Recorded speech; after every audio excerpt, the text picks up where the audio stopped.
Greetings,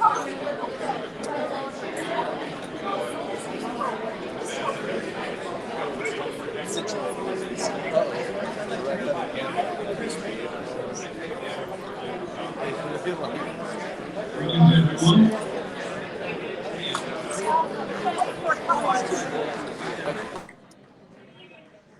It's 7:15 and here in this world, and so it's time to get started with our program.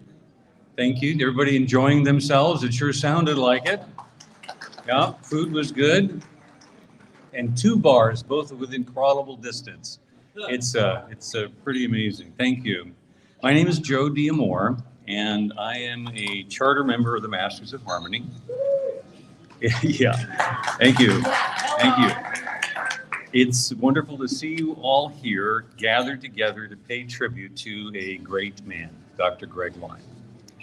Now, I was honored to be asked by Megan to act, not so much as the MC, but as more like the official cat herder for this program.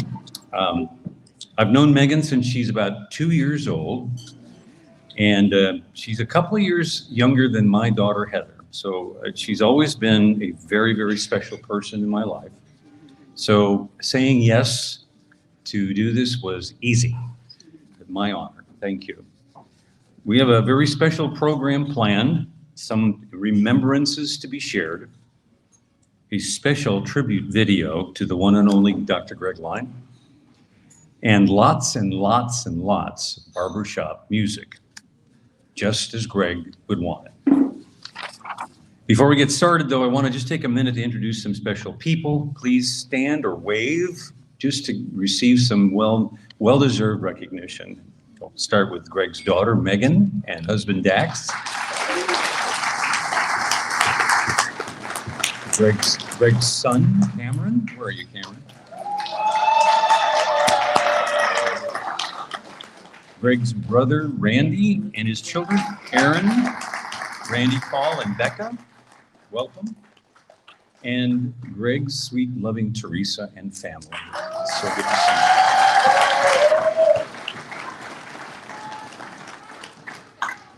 And I had the pleasure of knowing Greg for 30 years or more. As a relatively new barber shopper back then, I had heard of him and his musical accomplishments in the society, and of course, of him being the director of the 1987 International Chorus Champs West Towns Chorus. Now, as luck would have it, that same year, a job change brought Dr. Lyne to Southern California, where, as you can imagine, he was besieged with interest from choruses and groups of people that wanted to start choruses for him to direct. I mean, who wouldn't want such a gifted musician at the helm of their chorus? Well, the Foothill Cities chapter Masters of Harmony certainly did. And as fate would have it, we were fortunate enough to have the type of organizational structure in place and goals that aligned with what Greg was looking for in the next chorus he would direct. And I had the privilege to be able to make a presentation that contributed to Greg agreeing to direct the Masters of Harmony. And the rest is history.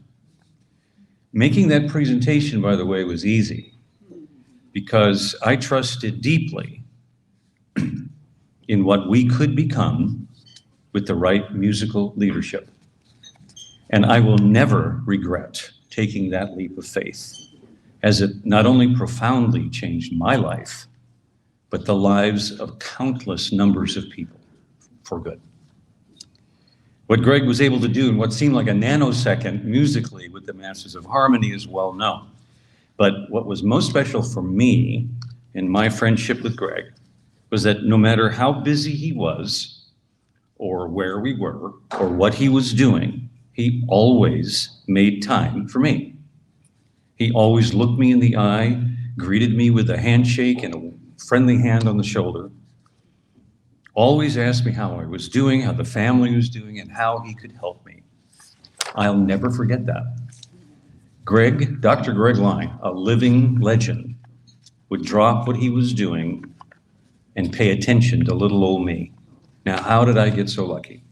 And I'm going to bet that there's a lot of us in this room that have a very similar experience than I did. So, thank you, my good friend, Dr. Lyne. I can confidently say that we are all better people today, due in large extent to you. And so I was talking about barbershop music a minute ago, wasn't I? So why don't we get on with it? I'd like to bring up our 1998 International Quartet Champs, Revival.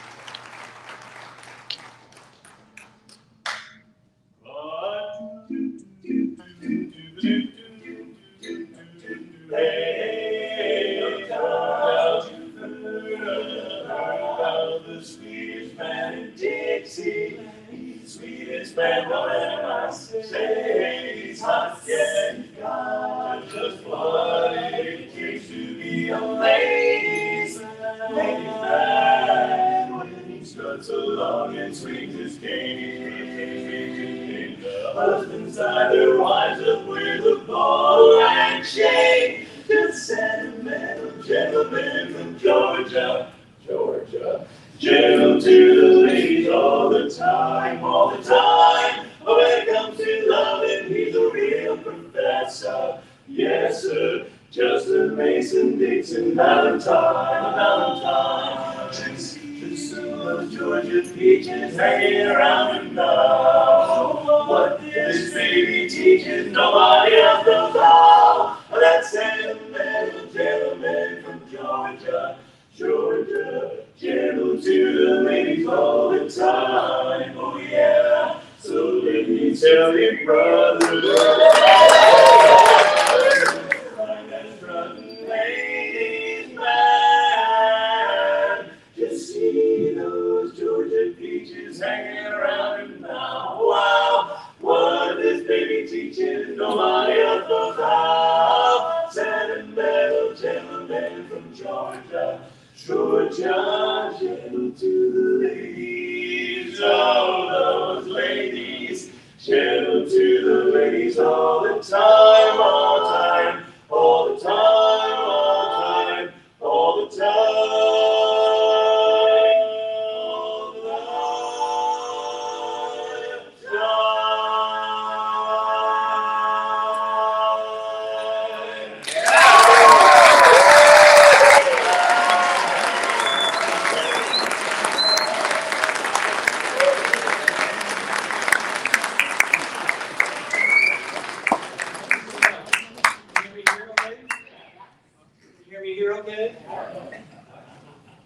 Okay?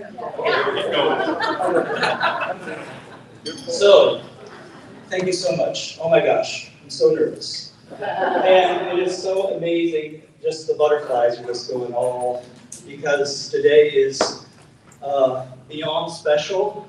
It's a milestone, and the people, the faces I see in this room celebrating Dr. Greg Lyne and that legacy, that amazing legacy, is overwhelming, and just taking it all in is quite a lot. And with Dr. Greg Lyne, you could always expect, whenever he was either directing a group or coaching, you could expect transformation. You could expect magic moments to happen. We were so blessed with Revival. By the way, that first song we sang right there of our 20-song set, so get comfortable.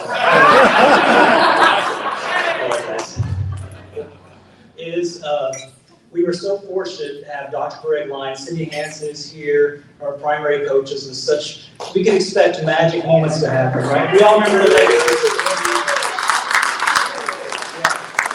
Yeah. And King Khan, and of course, the wonderful Larry Ager, who we were so fortunate to have a session with him right before that contest in Atlanta, to where we all went way, way beyond ourselves, right? And So grateful for all of that. And Jim Casey was another one. But these people always seem to bring out the very, very best in us. And Greg was just, not just a things to work on, check boxes to do. You could expect during a coaching session that magic was going to be made. And that we could connect together in ways that we never thought possible, right? And how many of us felt that in the chorus or other places in our lives because of that wonderful man? Forever changed, as Joe was saying so well, for good, right? How lucky are we? So Dr. Greg, being Dr. Greg, could create that environment where you felt like you could do anything. Right. And at International, we're preparing to sing, and we had a pretty good first hit for that set, and we're going in for the second round, right? And we were ninth the year before. We figure if all the stars align, we've got this 5-year plan, for whatever that might look like. And we get with Greg, and Greg's sitting across, next to a wall in a chair. And the first thing when we get there, we're singing Wedding Bells, right? And Southern Roses, where the Southern Roses grow. And Mike says, well, hey, we've had I apologize, right? But it's a story. So, so he's sitting there, and Mike says, well, we had a great hit yesterday. This is kind of our safe set, right? And when he said safe set, you can imagine how Greg bolted out of that chair. He asked me the question, and then he backs away to sit down and hear my answer. What do you mean this is your safe set? I don't want to know this is your safe set. I want to know this is the best set you've ever done. Yeah. It was some choice eloquence. And so we continue on. And with Greg, this is right before we're going to go on stage. And we're singing Where the Southern Roses Grow. And there's this phrase that goes, the angels, right? It's a beautiful moment. And I think I've really got this nice high note. And Greg, gives me that Greg look, right? He goes, take that out, it's not pretty. 20 minutes before. Yeah. Like, okay, got it. So made the change, did a different note, and that was the magic of Greg. There was no second guessing in my mind or what that might be. It was like, okay, because we always knew that the music was going to be better, the impact would be better. And no one knew that better than Greg in terms of being able to create that. So it's pretty amazing. Also, there was nobody better at just doing this. Okay, guys, what we need there is blue dot pow. Like Greg, we'll talk about directing later when the chorus gets up, but nobody was like a full body director more than Dr. Greg Lyne, right? Because he would say, he would do this little kick thing. And if there was, when the quartet was singing, if you needed a little moment, he'd be like,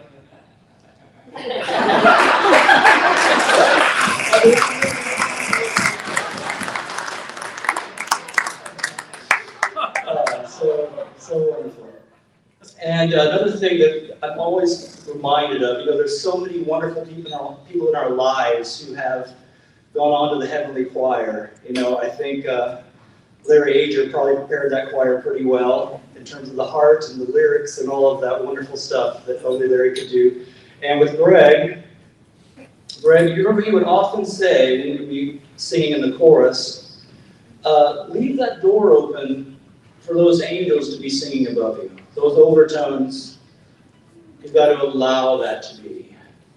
We can't make that happen, right? And I think the overtones have been just a little bit sweeter today, thanks to Dr. Greg. So we're going to offer this song in tribute to this moment, in gratitude for us being together and celebrating Dr. Greg.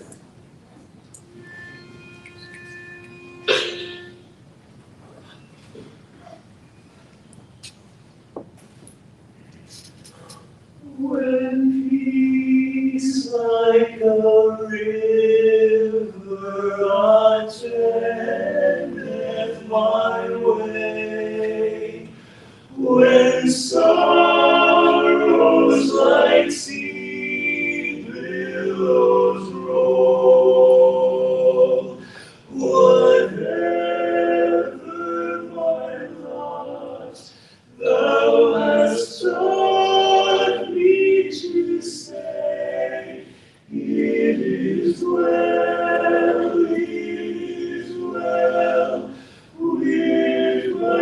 soul, it is well. It is well with my soul, with my soul. It is well, it is well with my soul, with my soul. And Lord, it's the day when the faith shall be sight. The clouds be rolled back as a scroll,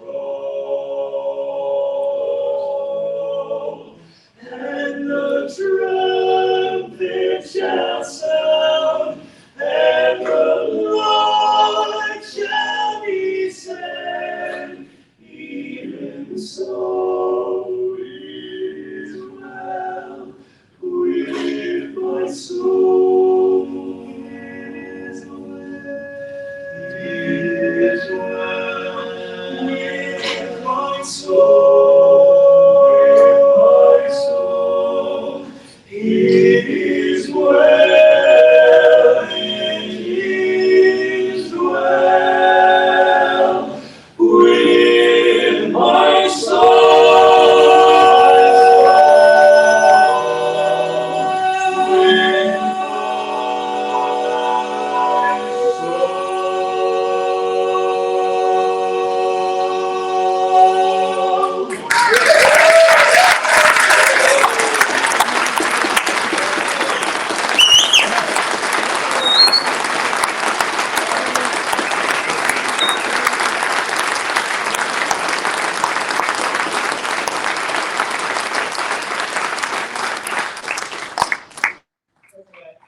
I've got to say one more thing. And that is Jeff Solano over here, singing bass, subbing in for Bill Myers, our wonderful Bill Myers with a heart of gold. And so wishes he could be here with us in this moment. And we decided to search for the best bass we could find, so we started with gold medal tenors. So, Jeff Solano doing with us.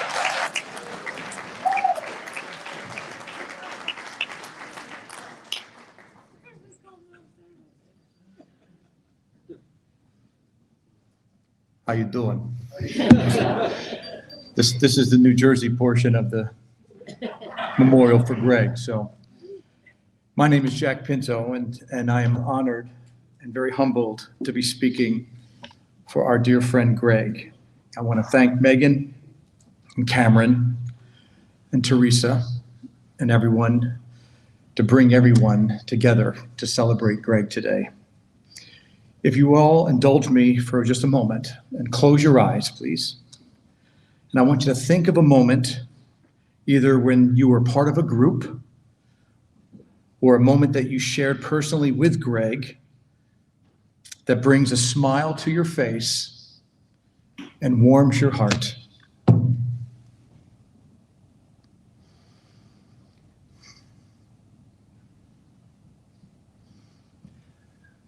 Doesn't that feel just wonderful?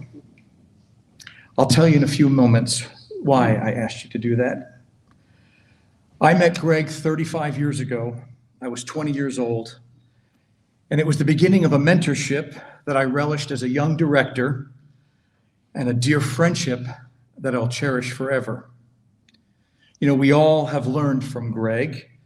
We all have our, I can't believe how he does that moment. But what I cherished the most from our friendship were the laughs, the long conversations about Leonard Bernstein, and how their conversation when he went to dinner with Leonard Bernstein and his wife Felicia in New York City, what got them talking was baseball. His time with the boy choir in Princeton, baseball, and specifically the New York Yankees, the first place New York Yankees, politics, our children, my wife Olga, and life in general. In fact, 11 years ago today, we went to see a AA Yankees game in my hometown, Trenton, New Jersey, with George Gipp. 20 years ago, when he was coaching up in Princeton, New Jersey, I surprised him and brought him over to the boy choir school where he spent those years as a youth. He didn't know where we were going until I pulled onto Lambert Circle, and then he recognized everything. He went from the cosmopolitan Dr. Greg Lyne to the young boy that sang in that boy choir. We walked inside and no one was there. He marveled about the staircase he walked down every single morning. He became so emotional as he relived the beginning of the musical training that we all eventually would benefit. I'll never forget the look in his eyes, how excited he was to be there once again. You know, I have 1 million stories about our interactions and fun together, but none more impactful to me when he invited my groups to go to St. Petersburg, Russia for the barbershop festival that he created. As much as he was a sophisticated, very smart Dr. Lyne, he had this notion, since he didn't speak a lick of Russian, that if he spoke English with a Russian accent, that somehow the Russians would understand him. It would go something like this. We want you to take us to a good restaurant. And I looked at him and I said, no. And he goes, no. And I go, no, we want you to take us to the best restaurant.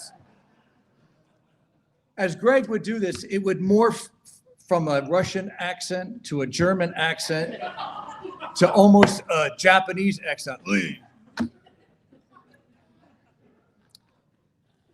I went and visited him a number of times in his home in Brentwood. And my very first trip out there, he was sitting in the kitchen and he said, Jack, could you go above the refrigerator into the cupboard? And I said, first of all, Greg, in New Jersey, we call it a cabinet. And he goes, could you open up the cupboard and reach inside for a vase? I go, we call that a vase in New Jersey. And he goes, I want you to take this and I want you to go out into the backyard. I went into the backyard, he plopped himself in his seat. He goes, here's some clippers. I want you to go out to my rose bush. And I want you to clip the rose bush so I can put them in this vase. I go, vase. So I reach over and I start to clip. And he goes, no, no, no, lower. You got to clip it lower. And at that moment, he got my Italian New Jersey personality up. And I look over at him and I go, this is what it's coming to? We spent all these years going to international, having a good time, spending time in Russia. And now you're criticizing me how to clip your effing roses and sitting there with your pink shirt. And he goes, that's funny. That's funny. And I said to him, Greg, why is it every time you say that's funny, you sound like a Jewish woman from Brooklyn?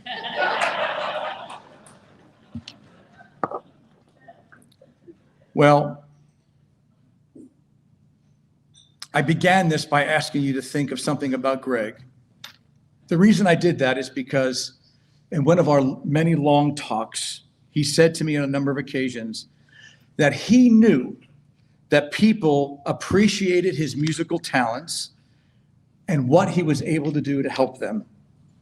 But in one conversation on my back deck around the pool, he said, Jack, what do they think about me? What do they think about Greg? And I'm confident that he heard your heart speak, and he knows how much we all loved him. Greg is now looking down upon us with his parents, with Larry Ager, with Val Hicks, with Dave Stevens, with Joe Lyles, and many others. You know, he would always get on me from time to time and say to me, Jack, you got to control that New Jersey Italian temper of yours. So I'm going to leave you with this. Ci manchi tanto e ti vogliamo bene, which means we love you and we miss you. It's now my honor to introduce to you the 1996 International Quartet Champions, Nightlife.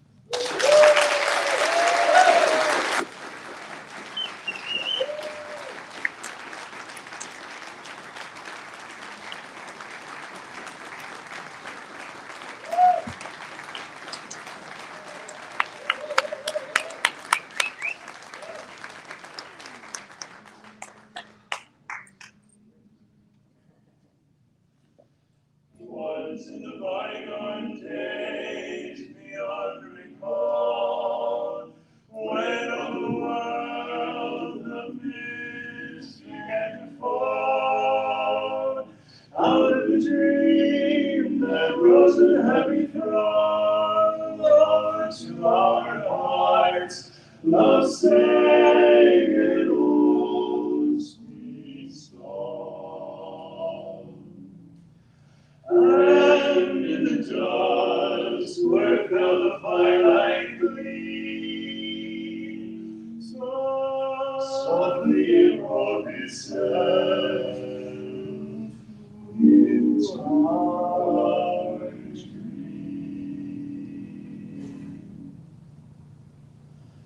Just a song at twilight, when the lights are low, and the flickering shadows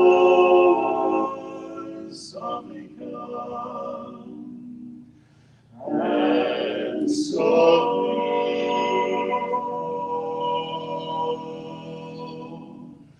though the heart be weary, sad the day and long, still to us as twilight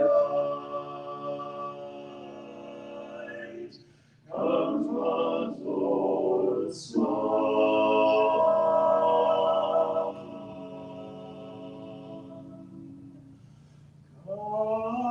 Comes love's own sweet song in the bygone days. Beyond recall comes love's own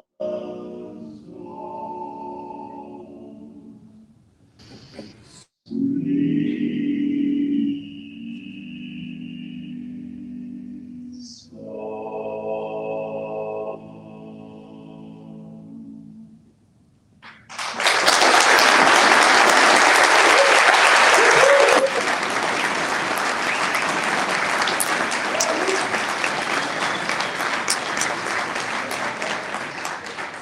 Hey, I'd like to have Royce come up and introduce our next song.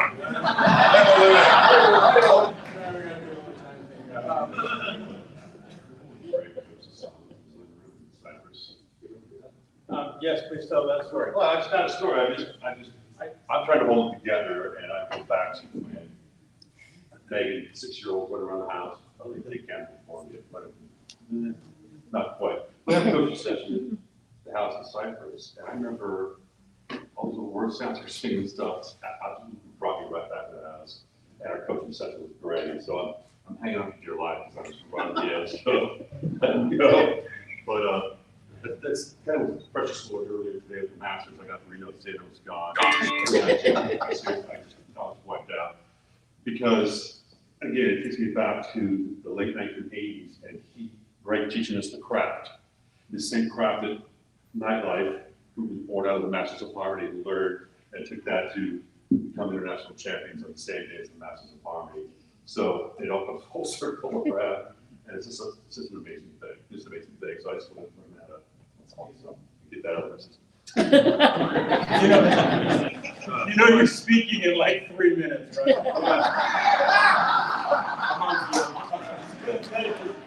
The Hank is ready. You're right.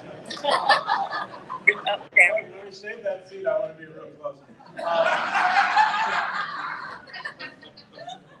But Brett hit on so many great kind of subtopics of what brings us all together today and what has brought us together for 30 plus years to be in Greg's orbit.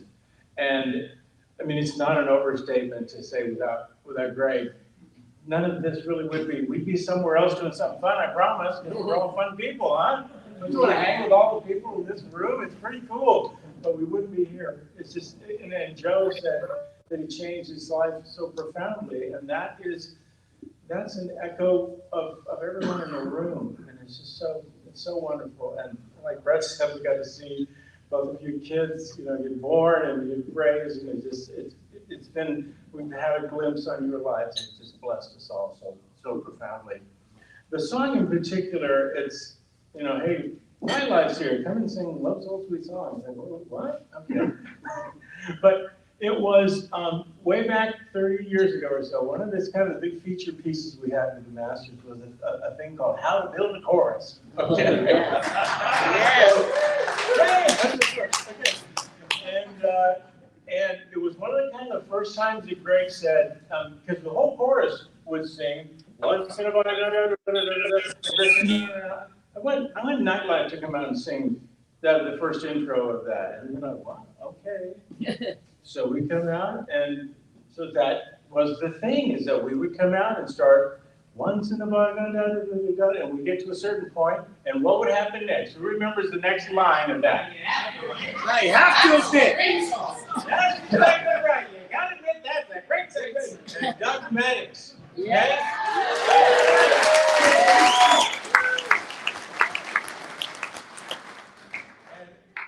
And so there's Doug putting together this great chorus, and we'd get to a certain part of the song, and we'd all start singing with terrible vowels and singing out of tune and singing like a junk sandwich, and Doug would say, "What do you got to have next? What's the most important?"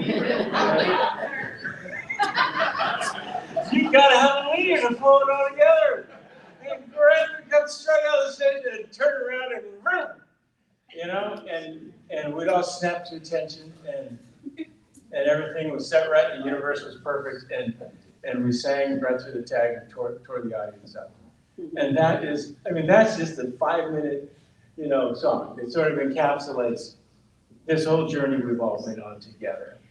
And like Greg said, we sang that song, we sang it, we competed with it a time or two, and we worked on it, and there's some things we do today that we learned, in your living room in Cyprus, okay? That we just still do, and it's just all these little musical Gregisms that we still do because they're part of our DNA. So I just wanted to I don't want to explain why we're singing a song, but I wanted to give you some context of how that's important, to us, and it just makes us feel with great love for Greg and all of you, and for your family, and how profoundly we as a quartet feel. The next song we're going to do is obviously in your program's One Moment in Time, and we sang that as our sort of, and the next year after we won international, and you guys, most of you heard us sing before. We're going to do it again for you, but the song has a great meaning for us. We're here, in this sort of 35, 40 year, retroscape of where we've been in barbershop, and many of you here, and you've been here longer than that. There's 50, 60, and 70 year pins of barbershop in the group today. But what it just always reminds me of is something that Ruby Ray told us very early on in the quartet, is that this quartet, meaning us and any international champion quartet, is a miracle. It's a blessing from God that we're all here in one place at one time, and that we've all come together in this magical moment that may never be repeated again. And so it's just so critical in life to seize moments and not let them go, and love them and appreciate them for what they are. And we get a chance today to memorialize what it's been like to be together with each other, with Greg, and the influence that he's had, and the influence all of us have had on each other, and how much this tapestry of love is woven together in all of our hearts that are knit together that we love so much. So with that, and I shouldn't use all that water here, here's One Moment in Time. Oh, thank you. Oh, gosh. Hey, Cody Littlefield, everybody.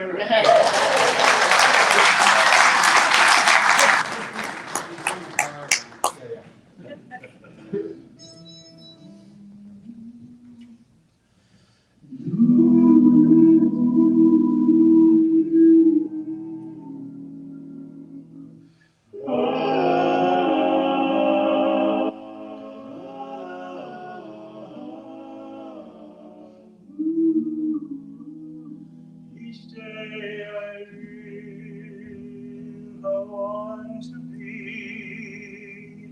a day to give the best of me.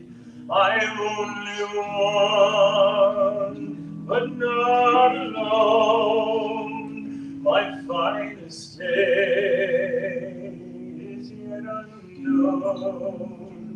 I broke my heart for every day. Jesus, sweet, I face the bay. I rise and fall, yet through it all, this much remains. I want one moment in time, when I'm more than I thought I could be, when all my dreams are a heartbeat away, and the answers are all up to me. Give me one moment in time, when I'm racing with destiny as me. Then in that one moment in time, I will feel eternity. Far away for a lifetime. If you seize that one moment in time, make it shine. I want one moment in time, when I'm more than I thought I could be, when all of my dreams are a heartbeat away, and the answers are all up to me. Give me one moment in time, when I'm racing with destiny. Then in that one moment in time, I will be free. I will be free.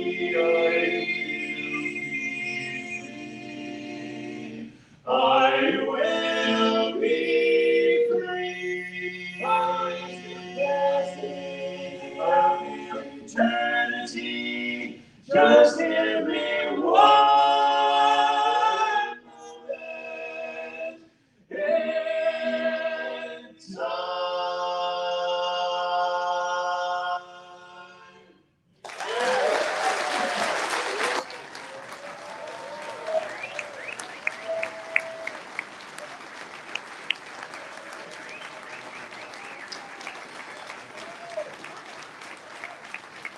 Okay, my turn. I'm gonna hold my stuff together, I promise. Not gonna happen. Royce, where are you? So Greg, great guy, right? Obviously, but he's got his little sneaky side too. All right, so he's not all innocent here. So Nightlife '96, our second round, which was your second round, your year you won, where Greg's messing with the music, right? Did the same thing with Nightlife. So we're backstage, and it happened to be our highest scoring round, by the way. So he changed a couple notes on the tags before we went out in front of 10,500 people. And that's not an exaggeration. There was 10,500 people at that convention. And so we're, of course, freaking out. But we did it because we're stupid and we just did what he said. But here's the thing, Royce. He knew exactly what he's doing. You know what he's doing? He was keeping us out of our head. A lot of pressure to go in. We're competing. For us, we went second to third, come back to win at '96. But what he was doing, he was getting us out of our own head. So now the whole song, we're worried about what? The doo-dang notes on the tag.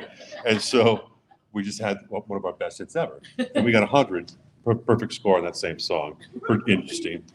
Another one of those rascal moments to Greg, thank you, was so prior to Revival, there was a quartet called Western Union. Mike and Mike right over here, Western Union. So we've always been really good friends. But at the 1991 district contest, Nightlife and Fester and Bunyan is what we call them.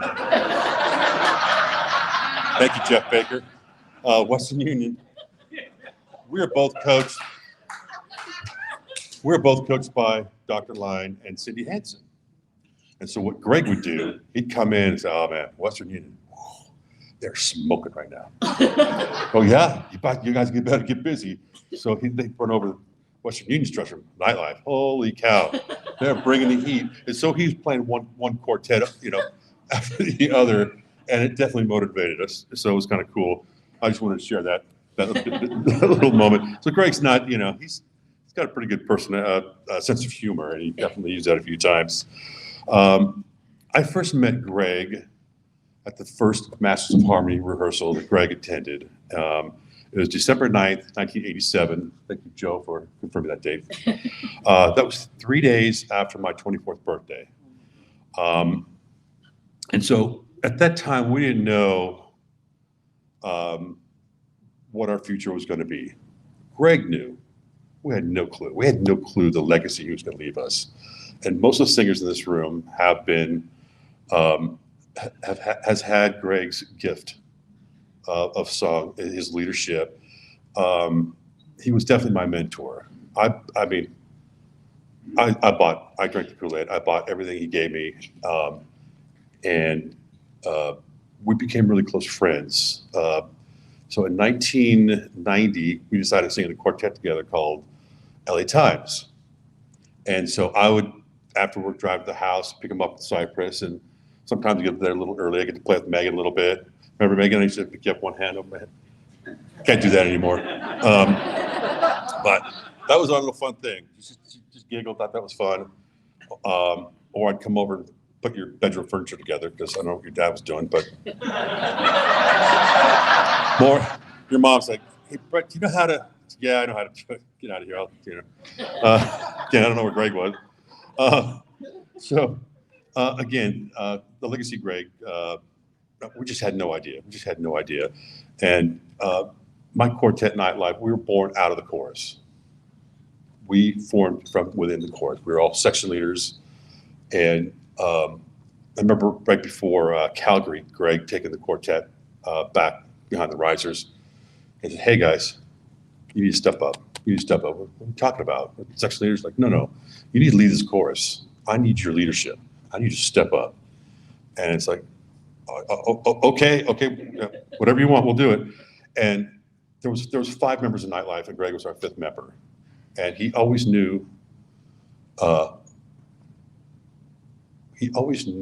what we had next. He knew before we had a clue what's going to happen. He knew that we're going to be, booked on 1,000 shows. He knew that we're going to be traveling the world. He knew all this stuff. And he also knew that we were going to win someday. And he was so invested in that. And the thing was, it was such a bond and a friendship that I know that Revival shared with them. But from that Nightlife, and then 2 years later, Revival wins. And then in 2004, we had Gotcha with Alan Gordon, who struck the Masters of Harmony. His quartet won, again, coming out of the Masters of Harmony. Quartet called Metropolis, who got as high as 3rd place and multiple medals, again, came out of the Masters of Harmony. And we had OC Times, came out of the Masters of Harmony, our 08 champions. And then Rob and I sang again with Alan and Patrick Hedler, and we won in 2013, all from the Masters of Harmony. And so every quartet I just mentioned, every member of the quartet was chorus guys. All chorus guys, always. And we knew we support the chorus, and the love that the Masters of Harmony, especially given to Nightlife, it just lifted us up at every contest. They were there. They wouldn't miss a thing. We were there. They were in the seats, and they were applauding for us and cheering us on. And with Greg, when we competed in Calgary 1993, and again 1996 when we won, we missed the chorus call-out. The 2 years that Masters of Harmony won the international championship. So right after chorus sang, Nightlife and Greg would get lost so we can rehearse. And both times it's like, I remember Jackie Palmquist right here in 93. She was running back to the risers and getting our clothes fixed up or whatever. And she comes running in and says, "Hey, you guys won." It's like, all right, great. Okay, let's work on that phrase right there. But that's Greg. I mean, maybe he just knew we were going to win. I don't know, but he certainly gave us that time of day, and his friendship's invaluable. So talked about singing with Greg. Kind of went ahead of myself, but singing with Greg in San Francisco was my first contest on the international stage as a quartet, and he just always had this little. Had the gift to know what to say at the right time. So again, backstage, about ready to walk on, he stops me. He said, nobody's gonna remember this quartet. They're gonna remember you. And that's all he said. And we walk on stage and I'm like, the hell just happened here? So again, he knew my future before I did. I think I want to close up. So it's gonna be tough to get through.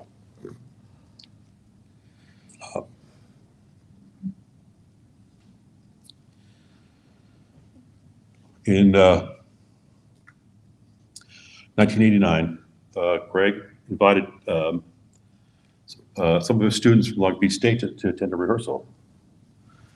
And he said, "Hey, we got this old guys chorus, down the road. Yeah, just come check us out." In 1989, we were gearing up for our first international in Kansas City, and so that was probably about 4 or 5 came down, and one of his students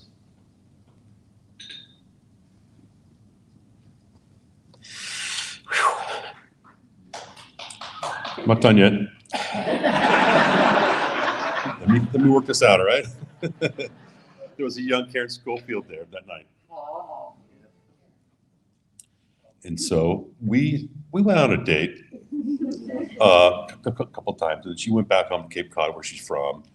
Called her a couple times, and she kind of put me off.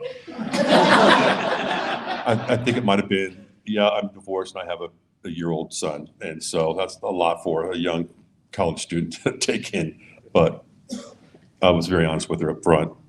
So fast forward about a year later, and I'm singing with Greg. We're going to our international prelim contest in Ontario, and with the spring of 1990, and Megan Cameron with the house, and so they needed a babysitter, and so they called one of Karen's friends, and Karen's friend roped her into babysitting for the kids, and so Maura insisted on picking the girls up, and on the way back, Maura was telling him, "Yeah, I got this barbershop thing, and my husband's singing in a quartet, trying to qualify for international, and there's this guy in there. I think she used the word handsome, very handsome, eligible bachelor named."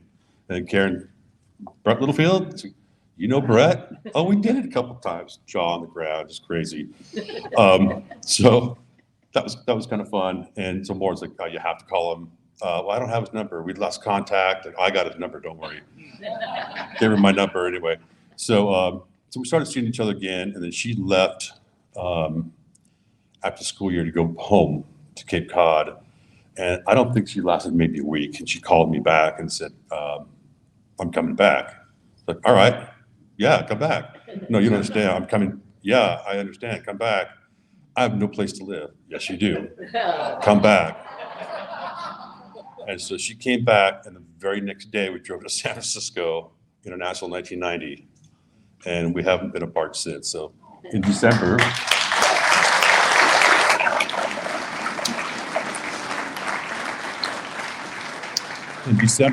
we'll celebrate our 30th wedding anniversary. And because of Greg, I met my beautiful wife and my 2 kids. Direct result of Dr. Lyne and Maura. I'm going to end it right there because I'm pretty toast right now. So could Revival and Nightlife come back up and sing our songs? Can we do that?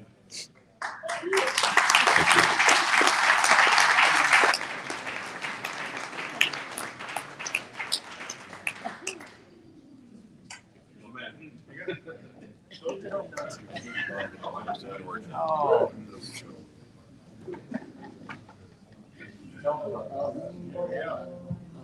Give me that. That's sweet.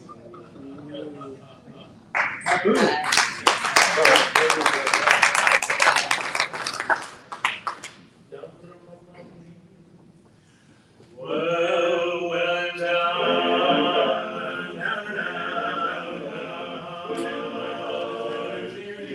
down, lift up my head, and he lifts up my heart, and my troubles just all roll away. Roll away, roll away, roll away, roll away. When I lift up my head, and he lifts up my heart, and my troubles just all roll away. When I get to the sun, my head's tears in my nation and weigh my heart down. I know the secret when I have to pray. Lift up my head, lift up my heart, troubles just all roll away.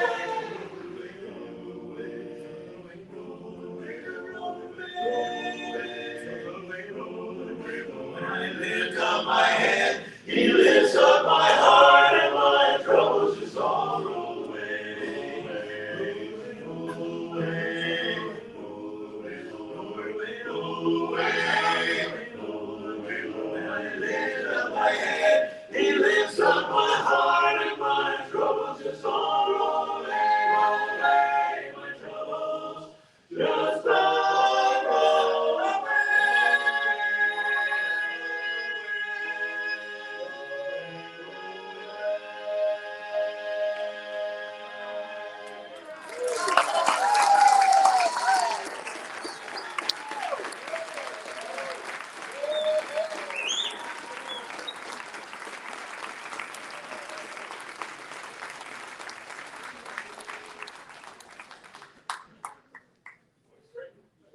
Yeah, we had another 20-minute introduction to the second song. Ladies and gentlemen, smile. Here we go. When your world is turned around, why not smile? Don't wear a frown. Smile, when your eyes are smile. You know it's gravy. When there are clouds in the sky, you'll get by. If you smile through your fear and sorrow, smile, and maybe tomorrow you'll see the sun come shining through for you.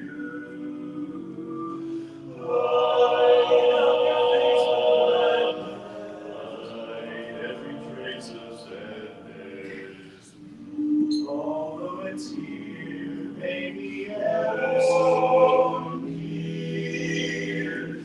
That's the time you must keep on trying. Smile. What's the use of crying? You'll find that life is still worthwhile if you'll just smile. Smile. What's the use of crying? Life is still worthwhile. Smile.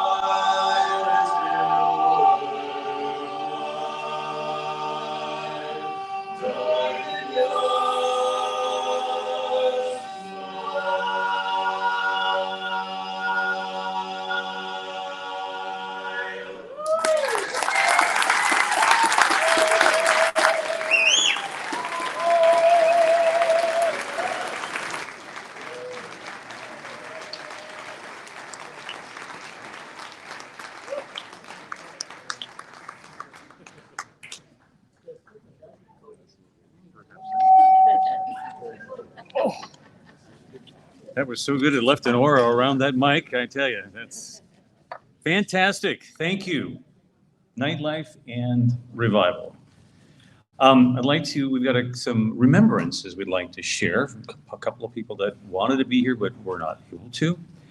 So I'd like to call Kim DeVos up to present the remembrance from David Wright.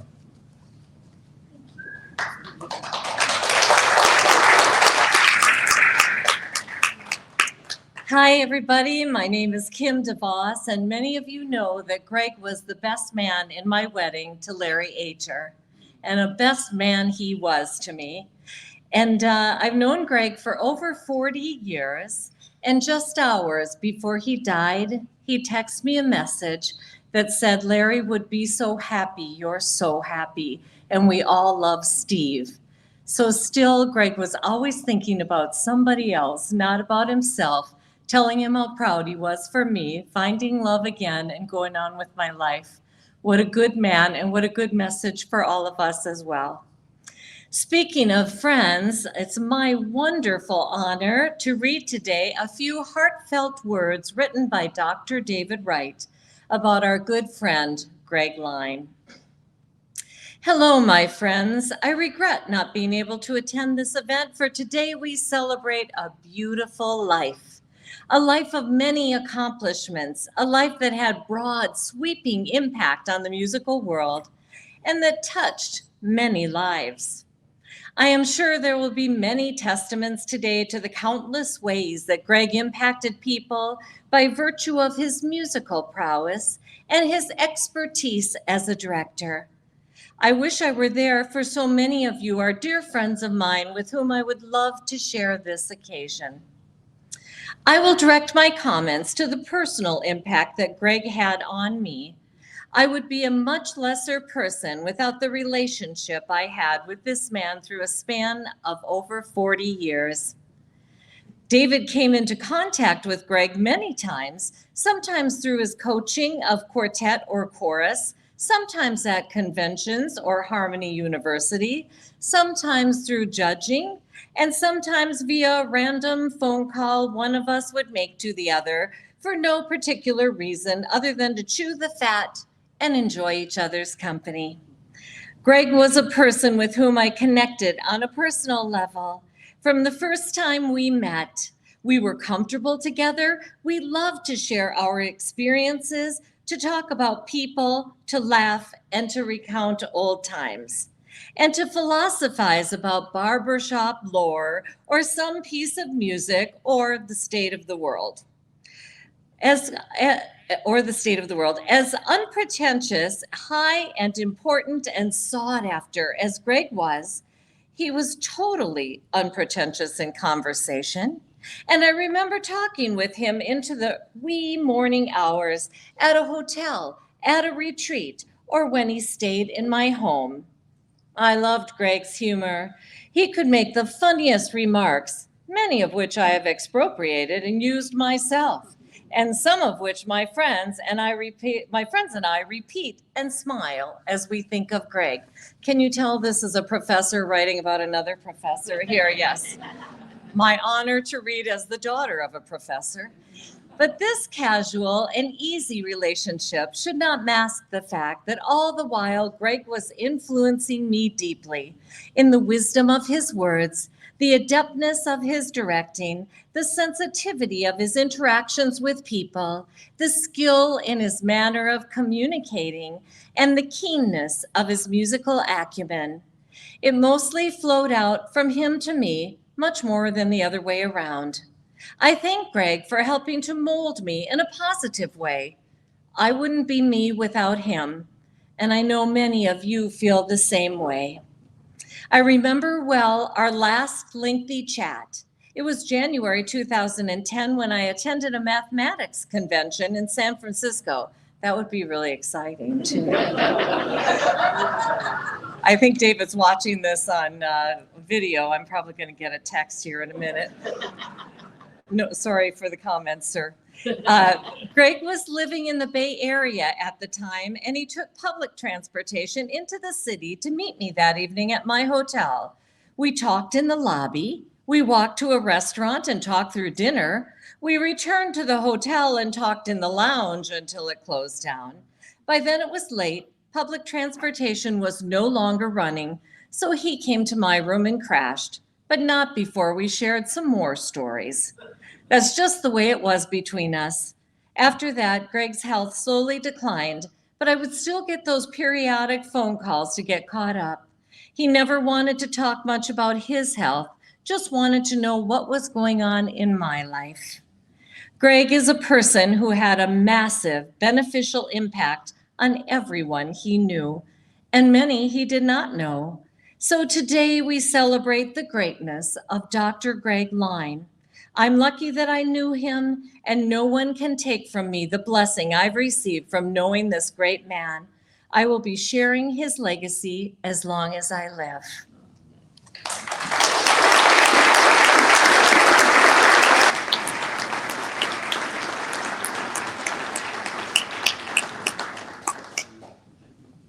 Thank you, Kim.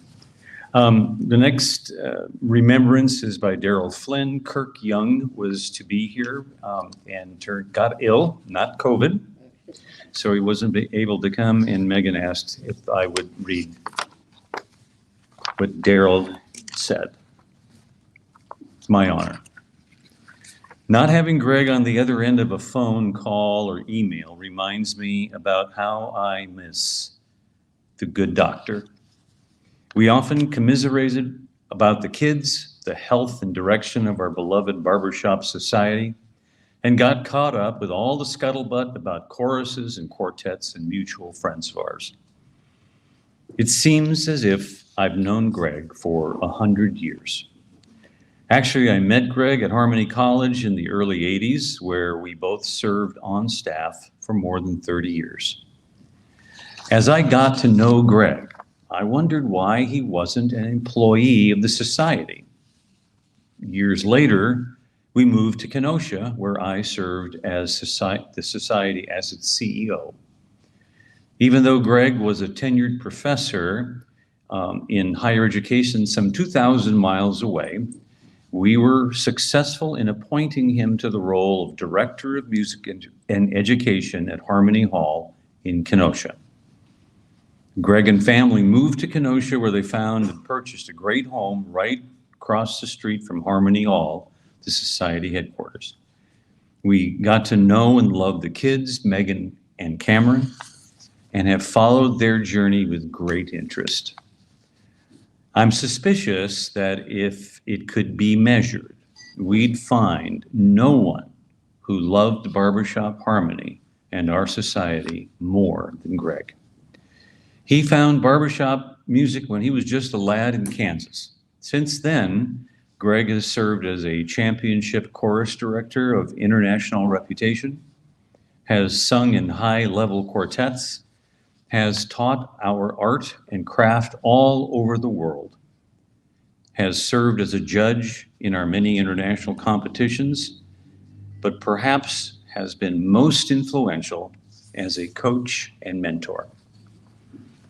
It's hard to think of any award not earned by Doc, with the most significant being his election to the Barbershop Harmony Society's Hall of Fame, where he stands among giants. Thanks for listening to my love letter. I miss Greg, but cherish the many memories of our long years as best friends. Long live Dr. Lyne. Daryl Flynn.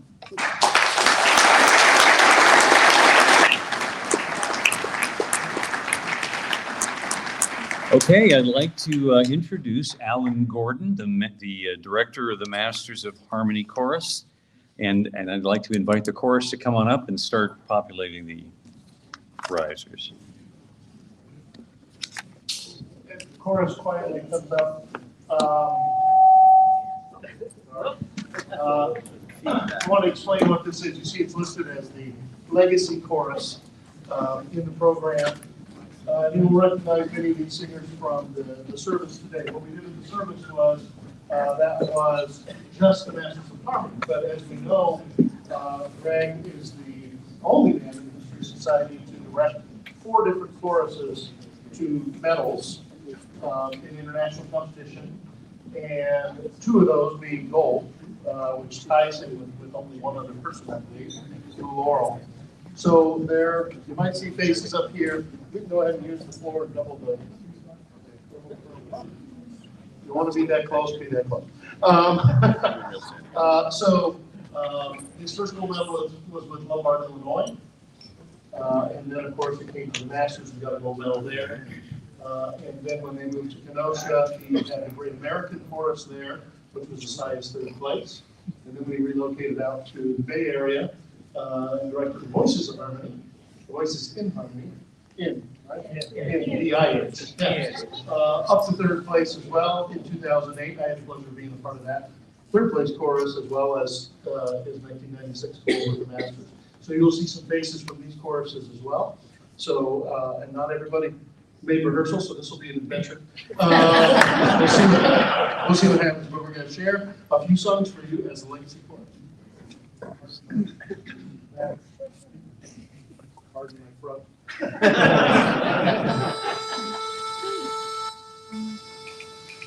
Oh, they tell me of a home far beyond the skies. They tell me of a home far away. They tell me of a home where the storm clouds rise. So they tell me of an unclouded day. Oh, the land of boundless spaces, for the land of an unclouded sky. Oh, they tell me the storm clouds rise. So they tell me of an unclouded day. They tell me of a home. They tell me of a home. They tell me of a home. They tell me of a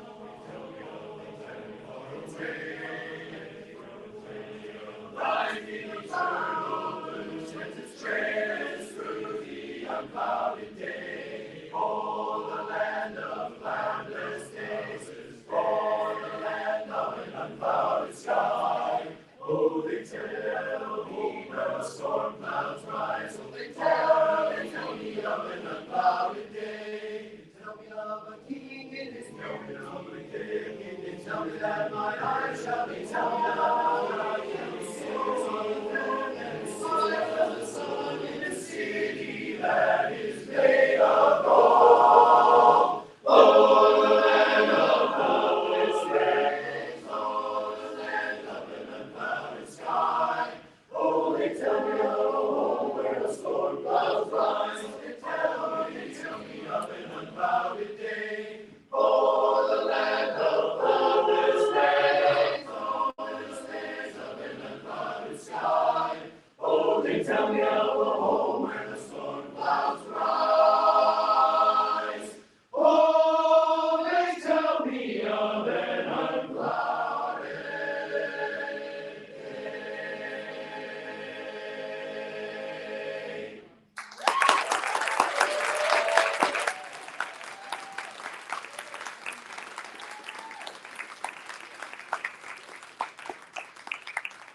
So much.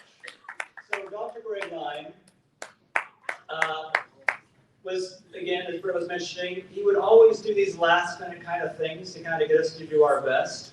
And if y'all know Joe Connolly, every time I see him, he says, Royce the Voice, the man who won a gold medal by imitating Dr. Greg Lyne. And I say, exactly right. And it's my privilege and pleasure to be in that place. And when Greg was coaching Westminster, he also made such a huge impact on all the men of that wonderful chorus.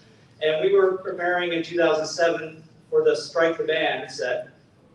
And right the night before we're gonna perform, he comes up to me, he whispers in my ear, he says, okay, at this moment and this moment, I want you to over direct, right? And which had never been done, and we never rehearsed it. It was only for the contest stage. So that when we went strike up the band, and he said, I want your feet to leave the ground, and because everyone's got to feel that moment, right? And so we felt that all together, and I think he kind of knew what he was doing with all that stuff. He's pretty amazing.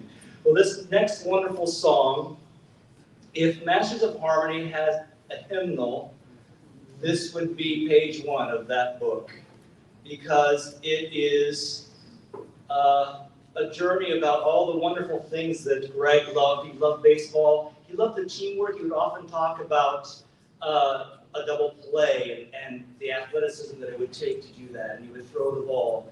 And barbershopping is the ultimate team sport when we do it, right? And what an opportunity. Oh, and I've been told that I have to do a little bit of a Greg Lyne impersonation, which I will humbly do, which is the fact that, okay, I admired Greg from the first time I met him. There's no one who could choose just more eloquent words, who stood with such posture and handsomeness, and would just do that like nobody, right? So it was something like this, right?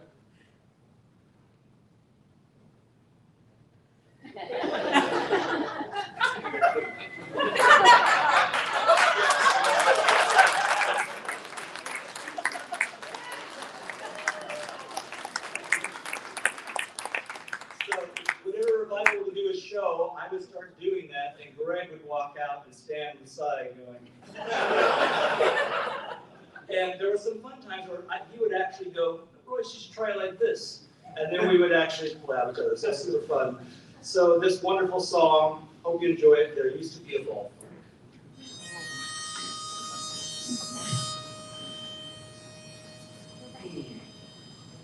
There is no man who could embody music in the gesture the way that Greg could.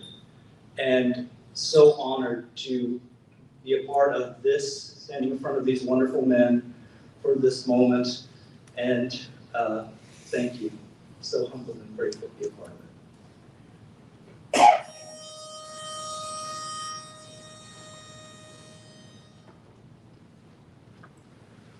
Oh, there used to be a ballpark where the field was warm and green, and the people played their crazy game with a joy I'd never seen, and the air was such a wonder.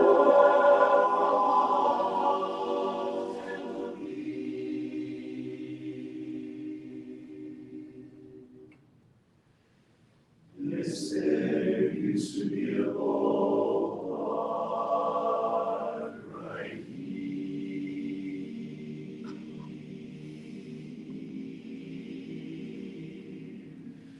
And there used to be rock candy on a great big 4th of July, with the firelight floating across the sky, and the people watching wonder how they laugh and how they cheat.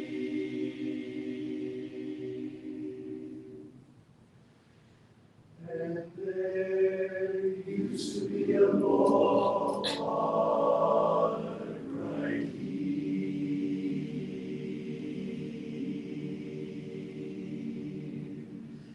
Now the children try to find it, and they can't believe their eyes,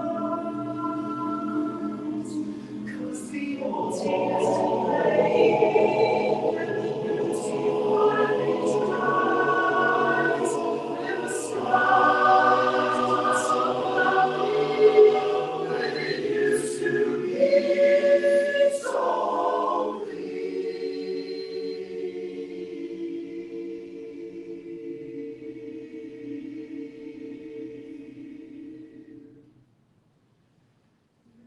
The summer went so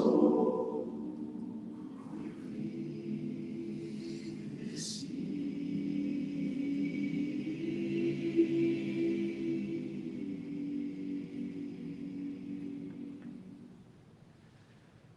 Yes, there used to be a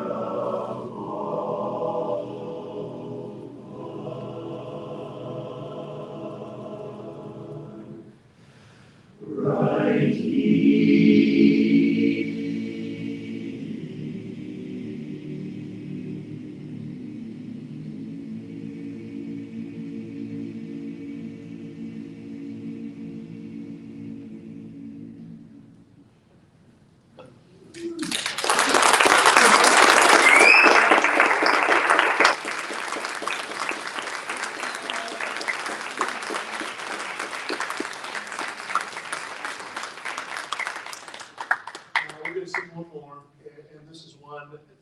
something that made Greg such a wonderful teacher and so brilliant was that he was also a wonderful student, and he knew who to look for.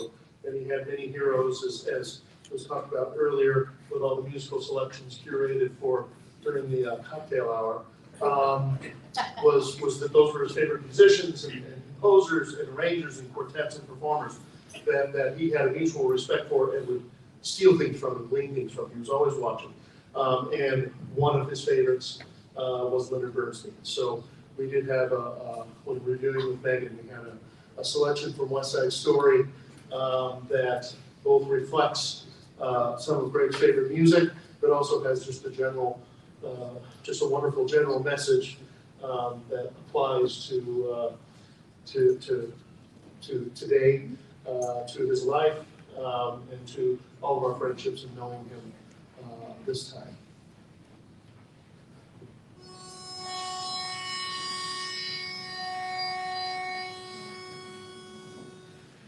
There's a place for us somewhere, a place for us.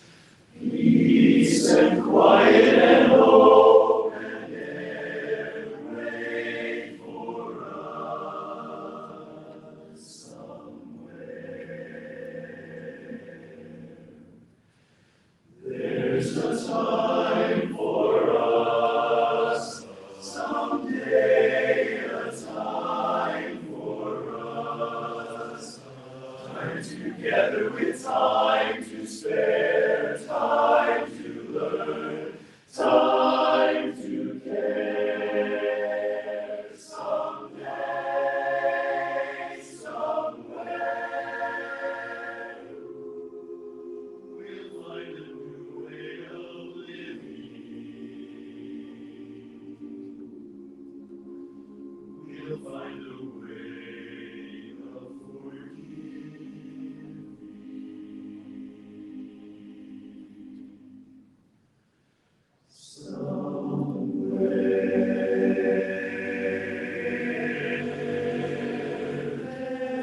There's a place for us, a time and place for us. Hold my hand and we're halfway there. Hold my hand and I'll take you there.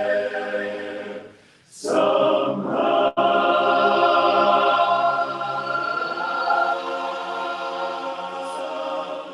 Someday,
If I could, see if we can, we want to try to turn the lights down or turn them off. In the back there on the wall, there are light panels. Can we try to see if we can get these lights off? Ah, that's exactly what we're looking for. So, I'd like to call your attention to the screen here. And ladies and gentlemen, a special tribute to Dr. Greg Lyne. I always was involved in singing. I grew up in Wichita, Kansas, and we lived right next door to the Methodist Church. There was a music director there, and somehow she discovered when I was a pretty young boy that I could sing a bit. So she had me in her cherub choir and had me singing solos. And then she introduced me to a group called the Columbus Boy Choir, perhaps one of the most prestigious boy choirs in the United States. So that was my first real introduction to, real choral singing. It was a very regimented day, starting very early in the morning. Lots and lots of music work. And I knew even then I wanted to go into music. So yes, I'd had quite a lot of experience and always wished to do that in my life.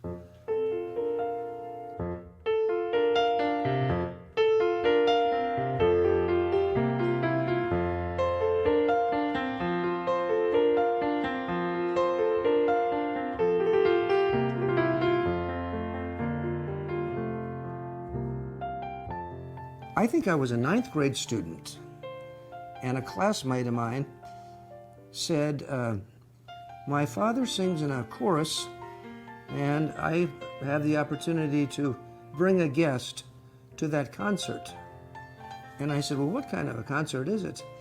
And he said, it's a barbershop quartet concert. And I said, what?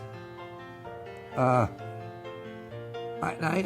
didn't think I really wanted to go. I didn't even know what it was for sure, but it sounded strange to me. So I reluctantly went to that. It was a show, barbershop show. In fact, it was a parade of quartets. They used to do parades. They'd start with the more beginning quartets and it'd get better and better and better. And by the time you got to the end, you had the best of the best, right? Oh my gosh. I went reluctantly, and Paul, with each of those quartets, they spoke to me. And at the intermission, I went back, sought out, I said, how do you get in this group? And this was just a local Topeka, Kansas chapter, right? And their local quartets. But it closed out with the district champions. It was the Four Kippers at the time. So I got hooked that first time. I heard it, and it sucked me in.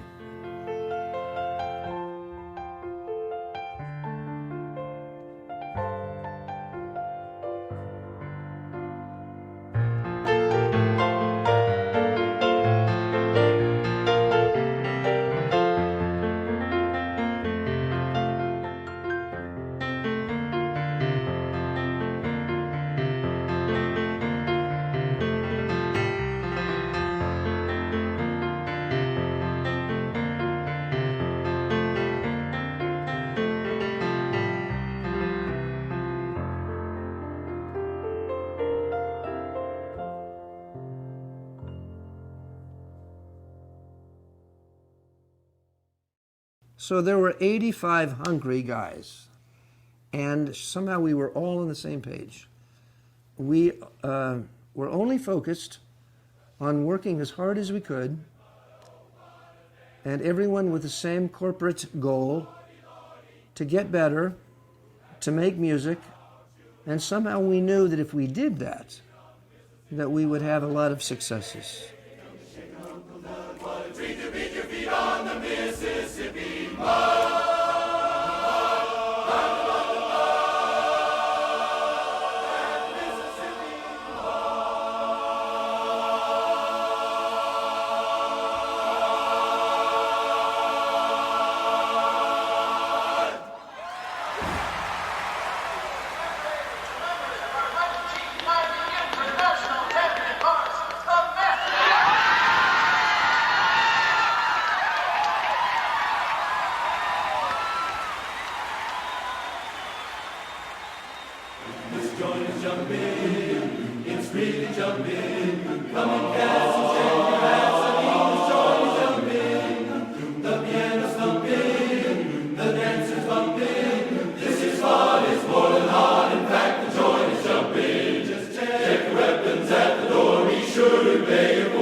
We're all bums when the wagon comes. I mean, the joint is jumping.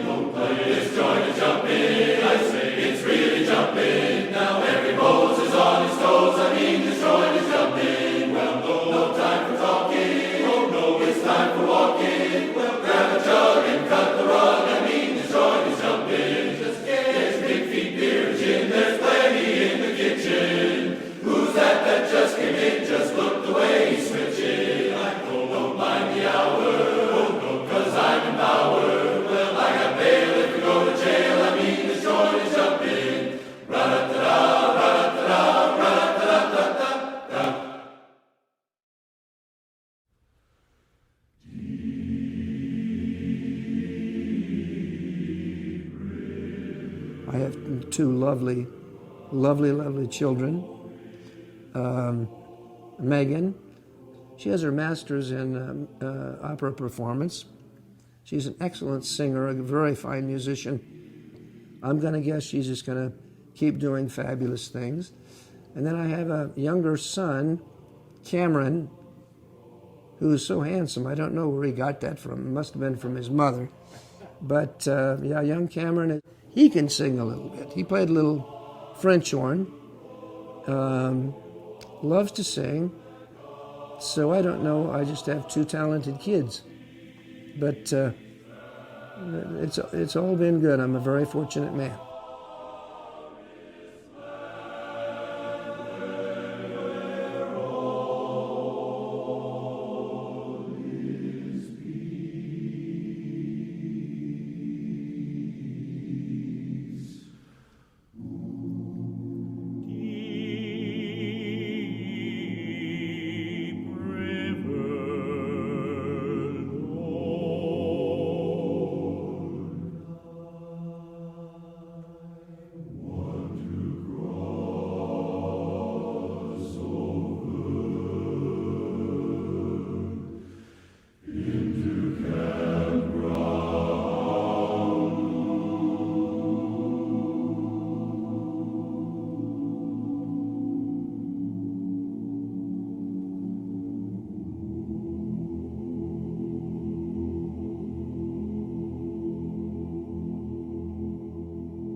Can we have the lights again, please?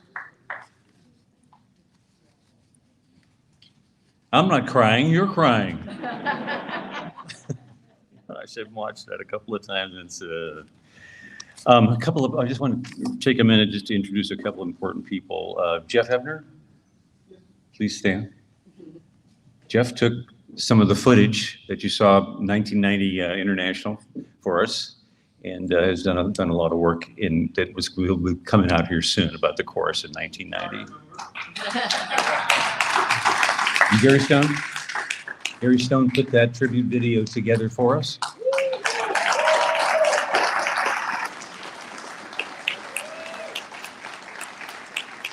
to Megan. We're going to conclude the program here just in a minute. I just have a couple of things. AIC members, would you please meet in the corner back there after the program is over, because they want to take some photos. They want to do some photos for us, please. And all of these lovely flower arrangements on the tables. If anybody would like to take them home, or for themselves, or maybe there's a shut-in or two, maybe from your local church that you think might want to have them, please feel free to take them when it's time to go. I'd like to conclude the evening. Before we say goodbye, I would like to have Jack Pinto come on up and direct all of us in singing "Keep the Whole World Singing." And I wish everybody safe travels home. Please be safe, stay healthy, and we'll see you again soon.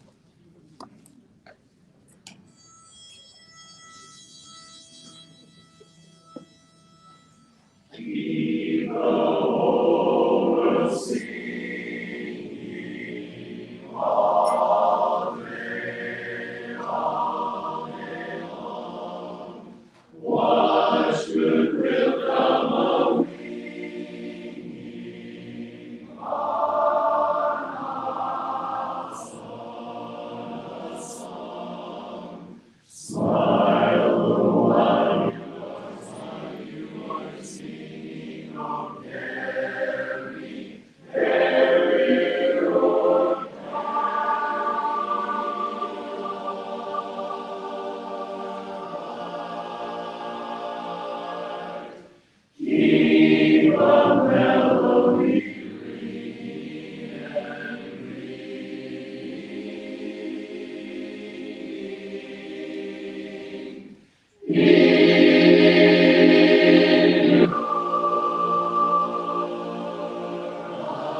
choice for the job. Thank you.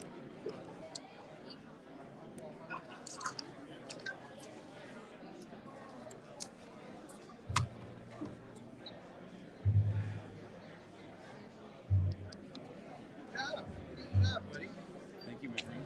Thank you for being here. Absolutely. That brought you a little trip down memory lane.